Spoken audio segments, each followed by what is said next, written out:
Olá, boa tarde. Hoje é Dia Nacional de Combate ao Trabalho Infantil. A data é importante para alertar a sociedade sobre a prática. Campanhas educativas mostram os prejuízos do trabalho precoce na vida das crianças e adolescentes. Eu sou Rafaela Vivas e esse é um dos destaques do dia no Jornal da Justiça desta segunda-feira. Vamos aos demais. Supremo Tribunal Federal confirma diplomação imediata do suplente Luiz Carlos Rauli na vaga de Deltan Dallagnol.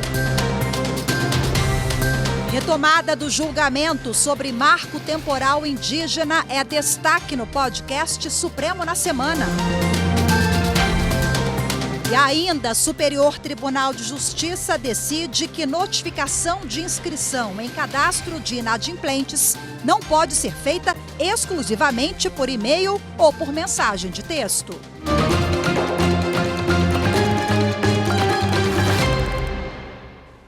Por maioria de votos, o Supremo Tribunal Federal confirmou decisão do ministro Dias Toffoli, que havia determinado a diplomação imediata do suplente Luiz Carlos Rauli.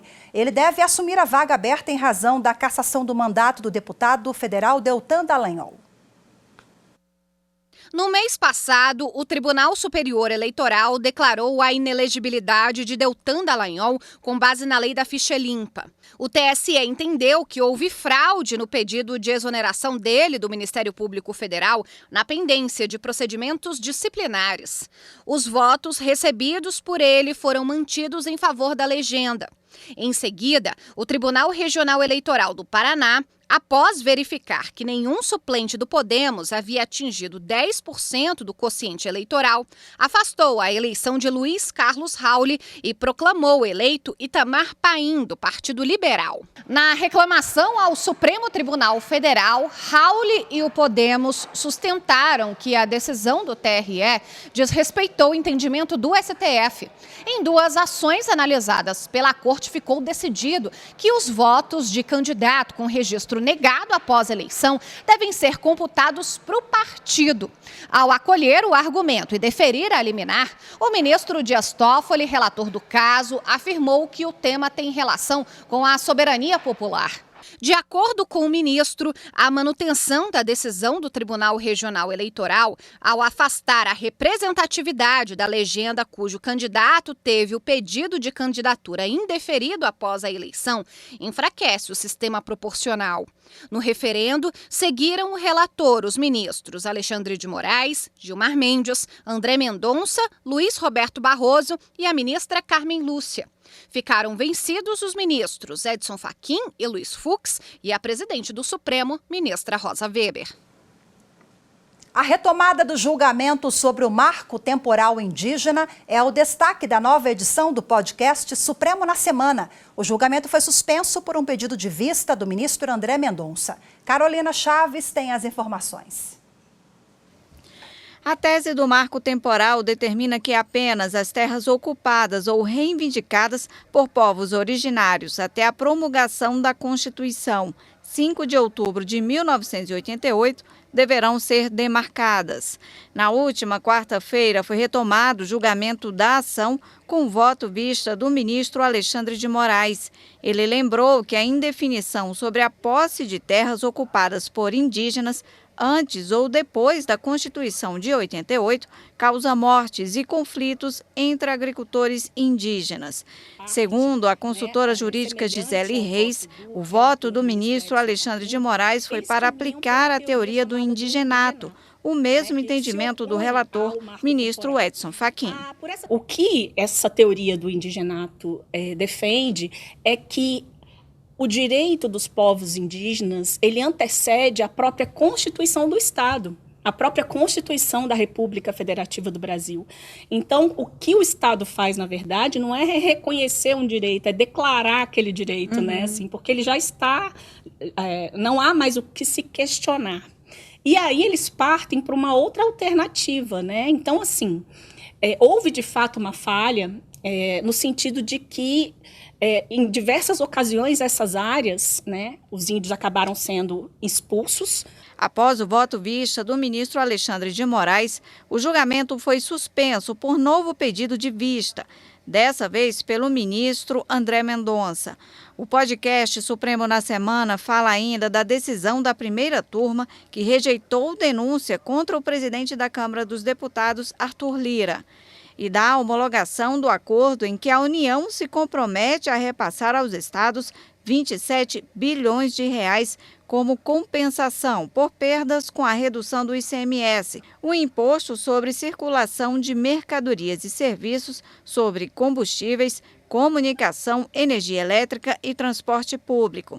Esta edição do programa é apresentada por Mariana Xavier, coordenadora de novas mídias da TV e Rádio Justiça, pelo jornalista da Secretaria de Comunicação do STF, Mauro Burlamac, e pela consultora jurídica da TV e Rádio Justiça, Gisele Reis. Termina hoje o prazo para a inscrição de projetos para concorrerem ao Prêmio Justiça e Inovação, uma iniciativa do Supremo Tribunal Federal e do Conselho Nacional de Justiça. O objetivo é incentivar a pesquisa acadêmica e a inovação tecnológica capazes de contribuir para o aperfeiçoamento da prestação jurisdicional e a solução de desafios práticos enfrentados pelo Judiciário brasileiro. Será admitida a inscrição de projetos inovadores, criativos, com resultados validados e replicáveis, desenvolvidos e executados por professores, pesquisadores e estudantes universitários ou por integrantes e servidores do Judiciário. A premiação será entregue durante o FIGE, que é o Fórum Internacional Justiça e Inovação, no dia 20 de junho, no Tribunal Superior do Trabalho, em Brasília. Inscrições pelo site portal.stf.jus.br/hotsites/FIGE. O Centro Judiciário de Solução de Conflitos e Cidadania de Cuiabá, no Mato Grosso, realizou a primeira audiência de mediação com o apoio de intérpretes de Libras, uma garantia do direito à justiça aos jurisdicionados. A reportagem é de Fernanda Fernandes. Centro Judiciário de Solução de Conflitos e Cidadania de Cuiabá. Antes de começar a audiência, que ia definir o divórcio do ex-casal, algumas informações. Seu João ouve atentamente. O meu papel aqui é de facilitador, neutro e imparcial. Estou aqui para auxiliar as duas partes. Já Dona Mariluce, que é surda, fixa o olhar na intérprete de Libras que está do outro lado da tela por videochamada. E ela, assim como a outra parte, se comunica e participa ativamente de toda a sessão para ajudar a construir o acordo, como recomenda a mediação. Para garantir a lisura do processo, nós temos o intérprete de Libras, que não faz parte do relacionamento de nenhuma das partes, né? É oferecido pelo tribunal e tem o mesmo compromisso que nós temos de isenção, né? de sigilo. Parabéns a vocês, eu consegui. É muito bom chegar e ter aqui uma acessibilidade. A gente procura o incentivo, o tratamento. Então eu vi que aqui a gente tem. Eu fiquei de boca aberta, achei muito legal essa acessibilidade. A realização de audiência de conciliação com a presença de um intérprete de Libras demonstra a efetividade das ações do Judiciário de Mato Grosso para garantir inclusão e acessibilidade. Estamos começando a ampliar, né, essa ajuda, né, da linguagem de Libras nos depoimentos, né, não só da vara de família, como também na área criminal também. Isso é muito importante porque aí as pessoas podem expressar aquilo que está acontecendo, relatar os fatos, buscar a verdadeira justiça, né, da verdade real dos fatos, né? A seguir, vamos falar sobre o combate ao trabalho infantil. Instituições fazem campanha para alertar a sociedade sobre essa prática. Os detalhes e todas as informações sobre o assunto em instantes. Voltamos já.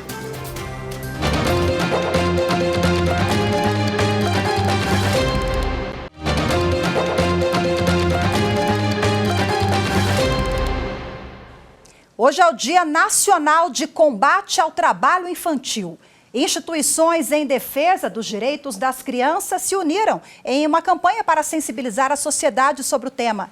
Quem tem mais detalhes é a repórter Carolina Chaves. O trabalho infantil em nossa sociedade precisa urgentemente ter um fim com brevidade. Esse é um dos materiais da campanha disponível nas redes sociais no Dia Nacional de Combate ao Trabalho Infantil.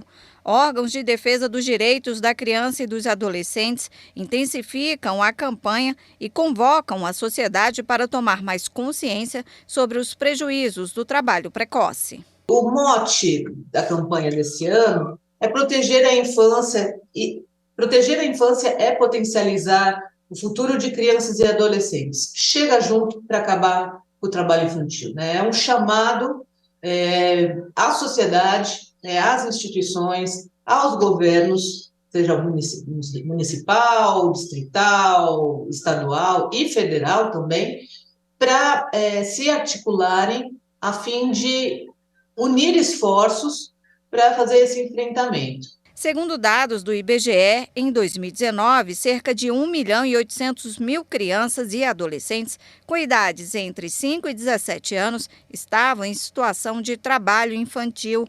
A maioria para ajudar a família a manter o básico, comida e escola. Essa mulher, que não quer se identificar, tem 6 filhos e está grávida do 7º. Para sustentar a família, leva todo mundo para vender pipoca nas ruas de Brasília. Uma criança quer uma humilhação, que é que nós passamos muito. Tem gente que olha pra gente e fala: vou chamar a polícia, vou chamar a consulta. O artigo 227 da Constituição Federal diz que é dever da família, da sociedade e do Estado assegurar à criança, ao adolescente, com absoluta prioridade, o direito à vida, à saúde, à alimentação, à educação, ao lazer, à profissionalização, à cultura, à dignidade, ao respeito, além de colocá-los a salvo de toda forma de negligência, discriminação, exploração, violência, crueldade e opressão. A falta de oportunidade e a desigualdade social são algumas das principais causas que levam a essas violações. A secretária executiva do Fórum Nacional de Prevenção e Erradicação ao Trabalho Infantil, Caterina Volkov, pede para que não se tolere o trabalho infantil e denuncie. Vendo uma situação de trabalho infantil, fazer a denúncia. E fazer uma denúncia qualificada, né? Fazer uma denúncia com o maior número de informações possíveis, né? Assim, onde que a criança está, como ela estava vestida, se ela estava acompanhada, se era num cruzamento, se havia pessoas ali perto, adultas, que estavam vigiando, né? Se foi numa oficina mecânica, se foi numa espécie de lixão, se foi fazendo mendicância na porta de um supermercado, enfim, fazer a denúncia nos órgãos competentes. Proteger nossas crianças é responsabilidade. E é responsabilidade de todos nós, né? Bom, para a gente repercutir o assunto, eu converso ao vivo. Hoje, quem está no estúdio aqui com a gente é a titular da Coordenadoria Nacional de Combate ao Trabalho Infantil e de Promoção e Defesa dos Direitos de Crianças e Adolescentes do MPT, o Ministério Público do Trabalho, Ana Maria Vila Real. Doutora Ana, seja muito bem-vinda. Boa tarde para a senhora. Obrigada, uma honra estar aqui com vocês de novo. Prazer é todo nosso nesse dia tão importante de reflexão para a gente chamar a atenção da sociedade sobre esse tema, né? E não por acaso, doutora Ana veio com a camisa da campanha que remete a esse universo de cordel, né? E mais uma mensagem aí. Afeto e cuidado, né, e proteção ao futuro. A campanha mira no futuro, nessa conscientização, né, por meio de uma parceria com o Braulio Bessa, o poeta, aí tentando chamar atenção para esse tema tão caro a toda a sociedade, que requer a participação de todos os atores envolvidos, né, doutora Ana? Exato, Rafaela, mas na verdade a gente mira o futuro, mas a gente mira o presente, porque Sim. A infância é urgente, a criança não pode esperar. Então o maior erro, o maior crime que nós podemos cometer é exatamente negligenciá-las, negligenciar uma infância. Para alcançar um futuro melhor, de qualidade, a gente tem que mirar em ações pontuais hoje, né? E não podemos deixar que a criança perca o seu presente, que é as vivências da infância não voltam mais, né? Então, o trabalho infantil, a gente costuma dizer, sou um pouco retórico, mas ele rouba a infância, né? Além de roubar a infância, ele pode até matar, porque tem aquele mito de trabalho não mata. Trabalho mata adulto, que dirá criança, que são pessoas em peculiar condição de desenvolvimento, que estão em formação. Acho que o mais importante é a gente tentar conscientizar a sociedade que criança e adolescente não é mini adulto. Eles são seres em formação e precisam, por isso, de proteção, cuidado e atenção especiais. E quais são os tipos de trabalho infantil? Porque a gente remete muito ao mito também, né, associar aos grandes centros, Rio, São Paulo, ou ao carvão, ali a criança que está no norte, nordeste, tem várias modalidades. São né? são em muitas atividades, na verdade. Né? A gente fala que o núcleo recrudescido, ou seja, aquele núcleo que é mais difícil enfrentamento do trabalho infantil, está composto do trabalho infantil no tráfico de drogas, que é pouco falado, a exploração sexual de crianças e adolescentes, também que é um pouco invisibilizado pela sociedade, trabalho infantil doméstico, que se passa dentro da residência das pessoas e por isso mesmo é invisibilizado mesmo, né? O trabalho infantil nas ruas e o trabalho infantil no campo, na agropecuária, que também é outra forma comum. Mas existem oficinas mecânicas, né? Enfim, existem em diversas outras, carboaria, como você citou, em diversas outras atividades. E quais os principais gargalos para a gente poder avançar nessa questão? Porque é um problema muito complexo, nós sabemos, envolvem várias instituições, mas quais os principais gargalos hoje? O trabalho infantil tem como causa principal a pobreza, né? Então, o desemprego, a precarização do trabalho, inclusive que a reforma trabalhista acentuou no nosso país.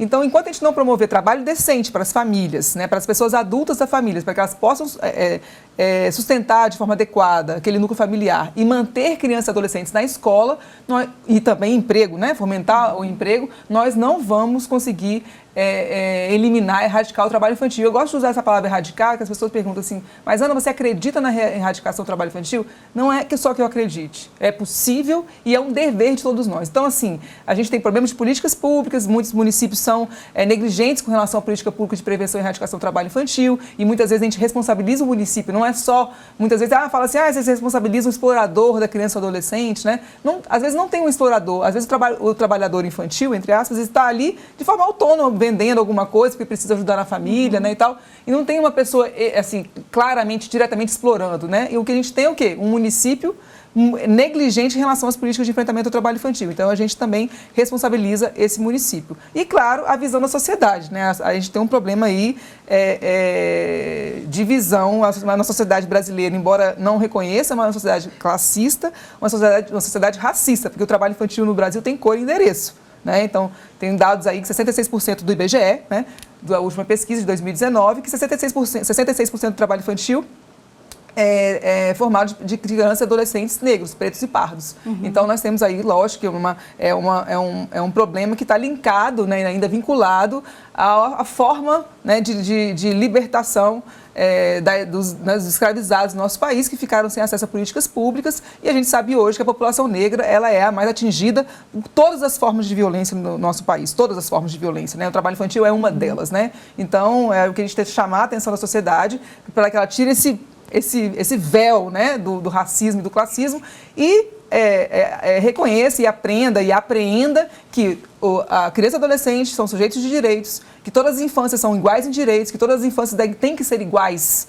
no nosso país. É isso que está na Constituição Federal, né? O princípio da igualdade, da justiça social, e em todos os documentos internacionais e os documentos que o Brasil são signatários. Então, eu acho que sensibilizar a sociedade, conscientizar a sociedade é a tarefa mais difícil, porque sem essa conscientização sequer temos controle social adequado. Né? E aí todo mundo fala, o que é importante? Denunciar, claro, denunciar é muito importante, mas o controle social e o voto também é muito importante. Votar em pessoas, né, em parlamentares, que sejam no executivo, que tenham compromisso com a pauta da infância, e que não seja uma coisa, algo retórico, que realmente tenha compromisso com a pauta da infância. Eu costumo dizer que esse vai ser uma das medidas mais eficazes também, claro, aliado ao trabalho decente, a políticas públicas, no combate ao trabalho infantil. Doutora Ana Maria, para a gente finalizar, quais são os canais de denúncia? Quem nos acompanha, viu alguma situação ali e queira denunciar, quem procurar, o que fazer? Bom, nós temos o Disque 100, que é o canal de denúncia de violação de direitos humanos. Temos também a página do Ministério Público do Trabalho, mpt.mp.br. Temos o Sistema IP do Ministério do Trabalho. Temos também conselhos tutelares, promotorias da infância, juizados da infância, enfim, todos esses atores, integrantes do sistema de garantia de direitos, também estão aptos a receber denúncias e impulsionar essas denúncias para os órgãos competentes. Denúncia importantíssima, porque a subnotificação é um gargalo também, né? Além de tudo isso que a gente já falou.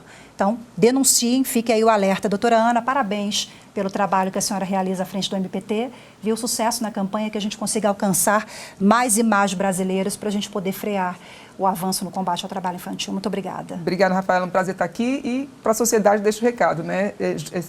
Junte-se a nós, né? Junte para acabar com o trabalho infantil, seja mais um que se alia nessa causa. Obrigada. Muito obrigada mais uma vez. Boa tarde para a senhora. Obrigada. A seguir, Superior Tribunal de Justiça decide que notificação de inscrição em cadastro de inadimplentes não pode ser feita exclusivamente por e-mail ou mensagem de texto. Os detalhes dessa decisão em instantes, voltamos já.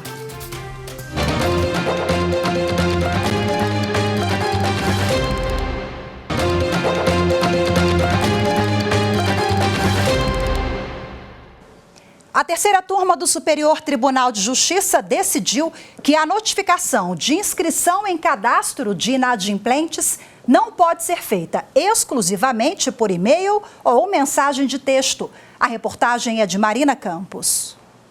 Para o colegiado, a notificação do consumidor sobre inscrição do nome em cadastro restritivo de crédito exige o envio de correspondência ao endereço, sendo vedada a notificação exclusiva através de endereço eletrônico, como e-mail ou mensagem de texto de celular. No caso analisado, uma mulher ajuizou ação de cancelamento de registro com um pedido de indenização contra o Banco do Brasil.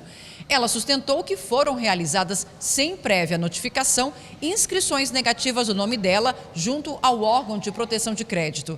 A autora alegou ainda que não foi notificada da inscrição de débitos de aproximadamente R$ 3.500 com o banco e de R$ 110 com o mercadopago.com. Em primeira instância, o pedido foi julgado parcialmente procedente. O Tribunal de Justiça do Rio Grande do Sul negou provimento à apelação interposta pela mulher, ao fundamento de que a notificação ao consumidor poderia ser realizada por e-mail ou por SMS, o que teria ocorrido no caso dos autos. No STJ, a relatora do recurso, ministra Nancy Andrighi, observou que admitir a notificação exclusivamente via e-mail ou por SMS representaria diminuição da proteção do consumidor conferida pela lei e pela jurisprudência do STJ. Ao dar provimento ao recurso especial da mulher, a relatora determinou ainda o cancelamento das inscrições por ausência da notificação exigida pelo Código de Defesa do Consumidor e o retorno dos autos ao TJ do Rio Grande do Sul para que examine a caracterização ou não dos danos morais. Em Alagoas, os poderes judiciário e executivo retomam o programa Rural Legal. A parceria facilita a regularização de pequenas propriedades rurais. O repórter André Risco traz agora os detalhes. Presidente do TJ, Corregedor-Geral da Justiça e governador assinaram o acordo de cooperação que garante o retorno do programa Rural Legal. O Rural Legal é um programa de regularização fundiária de pequenos imóveis rurais no estado de Alagoas e segue a mesma linha do programa Moradia Legal, que desde 2005 conseguiu regularizar mais de 44 mil imóveis de famílias de baixa renda em mais da metade dos municípios do estado. O presidente do TJ destacou o caráter social deste que, segundo ele, é um dos maiores programas já criados pelo Judiciário alagoano. É muito importante esse programa, contamos com a parceria com o governo do estado, com a Assembleia Legislativa, com os prefeitos, com todos os envolvidos, para que possamos idealizar esse programa que vai ao encontro da sociedade alagoana. Na verdade, está à frente o desembargador Carlos Cavalcante, que já é um conhecedor do Moradia Legal, que está muito entusiasmado, e isso é importante, estar entusiasmado, para que a gente possa realizar. Eu tenho dito sempre que juntos nós podemos realizar muito mais, e essa é a ideia.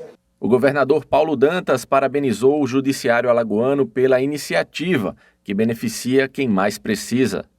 Eu tenho certeza que essa aliança, esse trabalho conjunto, essa união de esforços entre o Poder Legislativo, o Poder Judiciário e o Poder Executivo é o que cria todas as condições legais e todo o ambiente necessário para o estado de Alagoas crescer economicamente e reduzir a desigualdade social. Cerca de 10 municípios deverão ser contemplados na primeira etapa do programa, alcançando aproximadamente 400 imóveis de até 50 hectares.